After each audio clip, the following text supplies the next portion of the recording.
प्राचीन समय की बात है। एक नगर में एक निर्धन ब्राह्मण रहता। वह बहुत ही धर्मपरायण और सत्यवादी था, लेकिन आर्थिक स्थिति बहुत ही दयनीय थी। घर में रोजाना भोजन तक जुटाना कठिन हो गया। एक दिन दुखी होकर वह अपने घर से निकला और वन की ओर चल दिया। चलते चलते संत मिले। ब्राह्मण ने संत को प्रणाम किया और अपनी दुख भरी कथा सुनाई। संत ने उसे कहा कि यदि तुम अपनी गरीबी से मुक्त होना चाहते हो, विधि पूर्वक कर विवास के व्रत पालन करो और कथा सुनो। इस व्रत को करने से जीवन की सारी कठिनाइयां दूर हो जाती हैं और सुख समृद्धि प्राप्त होती है। यह सुनकर ब्राह्मण ने संकल्प लिया कि वह हर रविवार व्रत।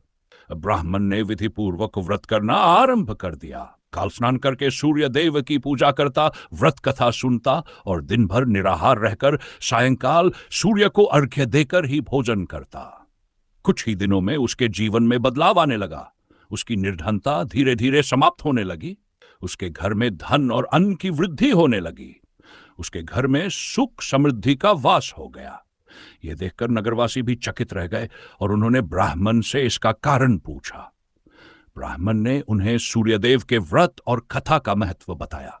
नगर के अन्य लोगों ने भी श्रद्धा से इस व्रत को करना शुरू कर दिया। जो भी सच्चे मन से रविवार के दिन व्रत रखता और कथा सुनता, उसके सभी कष्ट दूर हो जाते। धीरे धीरे यह व्रत पूरे नगर में प्रसिद्ध हो गया। इस व्रत के प्रभाव से कई निर्धन धनवान हो गए, बीमार स्वस्थ हो गए और संकटों से घिरे लोग सुखमय जीवन व्यतीत करने लगे।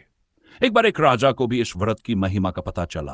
राजा बहुत चिंतित रहता था क्योंकि उसका राज्य धीरे धीरे संकटों से घिरता जा रहा था। राजकोष खाली हो रहा था, प्रजा दुखी थी और राज्य में अराजकता का माहौल था। एक दिन एक साधु उनके दरबार में आया और राजा को सूर्यदेव के व्रत की महिमा बताई। राजा ने उसी क्षण संकल्प लिया कि वह विधि पूर्वक रविवार व्रत करेगा। राजा ने पूरे राजमहल में इस व्रत को रखने की घोषणा कर दी। राजा के साथ साथ रानी, मंत्री और राजमहल के सभी सेवक इस व्रत को करने लगे। कुछ ही दिनों में राजा का संकट दूर होने लगा। राजकोष में पुनः धन संपत्ति आने लगी। राज्य में खुशहाली लौट आई और प्रजा सुख समृद्धि से रहने लगी।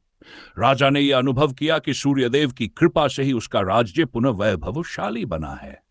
तब से पूरे राज्य में रविवार व्रत का प्रचार प्रसार होने लगा। जो भी व्यक्ति सच्चे मन से इस व्रत को करता, उसे सूर्यदेव की कृपा प्राप्त होती और उसके जीवन के सभी कष्ट समाप्त हो जाते।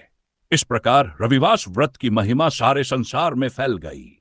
इस व्रत को करने से मनुष्य के जीवन की सभी कठिनाइयां समाप्त होती है और सुख समृद्धि प्राप्त होती है। जो भी श्रद्धा और विश्वास से इस व्रत को करता है, उसके जीवन में कभी भी किसी प्रकार की कमी नहीं रहती।